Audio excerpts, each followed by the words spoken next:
जंतर मंतर पर जारी प्रदर्शन के बीच आज पीएम मोदी ने अपने ट्वीट कर देखकर तो ऐसा लग रहा है ये बवाल जल्दी थमने वाला नहीं। हम विपक्ष से कहना चाहेंगे सदन में चर्चा करें। पहले इस्तीफा उसके बाद चर्चा। बाहर जो हो रहा है देखिए, कमजोर है, एकदम कायर है।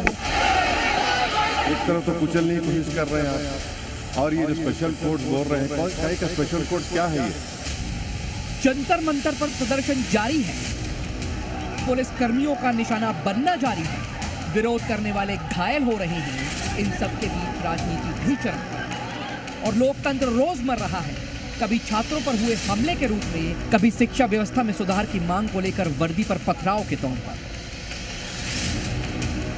पिछले 3 दिन से जारी संग्राम की आग अब देश के कोने कोने तक पहुंच गई है, लेकिन इन सब के बीच पीएम मोदी का एक एक्स पर पोस्ट आया जिसमें संघर्ष को शांत करने की कोशिश की गई। पीएम मोदी ने अपने पोस्ट में लिखा, देश के युवाओं का हित हमारी प्राथमिकता है, छात्रों का भविष्य सर्वोच्च प्राथमिकता है, सभी दोषियों को कठोर दंड देंगे, फास्ट ट्रैक कोर्ट का गठन होगा, संबंधित विभाग सख्त कार्रवाई करेगा, छात्रों के हित सुरक्षित रखना हमारी प्राथमिकता, छात्रों से खिलवाड़ बर्दाश्त नहीं होगा। आज आदरणीय प्रधानमंत्री जी ने बहुत साफ शब्दों में कहा है कि छात्रों का, युवाओं का जिंदगी के लिए और उनका सिक्योरिटी के लिए पूरा कदम उठा रहे हैं और उसमें कोई ढील नहीं होगा और कॉम्प्रोमाइज टॉलरेट नहीं करेंगे।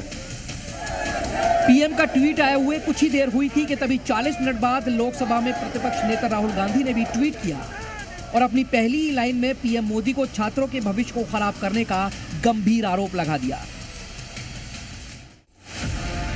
उन्होंने लिखा, आपने न सिर्फ हमारी एजुकेशन सिस्टम पर पूरा कब्जा होने और उसे बर्बाद होने दिया, उसे बढ़ावा भी दिया और इसके जिम्मेदार हर व्यक्ति को संरक्षण दिया।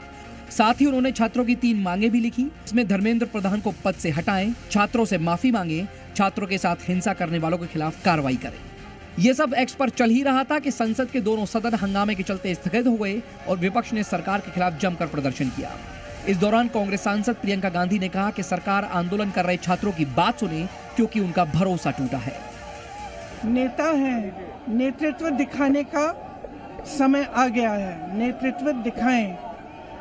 बच्चे कुछ कह रहे हैं, पहले उनकी बात सुने, उनकी मांगे क्या है।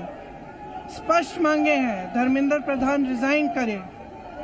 दूसरा कि जिन्होंने इनको मारा है, पीटा है, उन पे कार्रवाई हो। बात यही खत्म नहीं हुई। एआईएमआईएम के अध्यक्ष असदुद्दीन ओवैसी ने सरकार की नीतियों के साथ साथ छात्रों पर की गई कार्रवाई के खिलाफ भी अपना गुस्सा जाहिर किया। 50% आबादी जो है 25 साल से कम उम्र का है, वो लड़के अपने फ्यूचर के लिए, अच्छा करने के लिए, जिनकी जिंदगी बर्बाद हो गई, वो आकर प्रोटेस्ट कर रहे हैं। तो मोदी सरकार बोलती है कि नेशनल सिक्योरिटी का थ्रेट है। आप एनएसए लगाना चाह रहे हैं उनके ऊपर, 1980 का एक्ट जो है। क्यों इस तरह की बात करते हैं? एक तरफ तो कुचलने की कोशिश कर रहे हैं आप, और ये जो स्पेशल कोर्ट्स बोल रहे हैं, कौन का स्पेशल कोर्ट्स क्या है? ये कुछ नहीं है, सब मजाक है। ये सरकार चर्चा के लिए तैयार है, लेकिन विपक्ष को धर्मेंद्र प्रधान के इस्तीफे से कुछ कम नहीं चाहिए। यही मांग है और प्रदर्शन कर रहे छात्रों की भी मांग यही है। लेकिन जिस ट्रैक पर विरोध जा रहा है और लगातार सदन का स्थगन बता रहा है कि सड़क से संसद तक जारी ये संग्राम फिलहाल तो खत्म होता नहीं दिख रहा। ब्यूरो रिपोर्ट, जी मीडिया।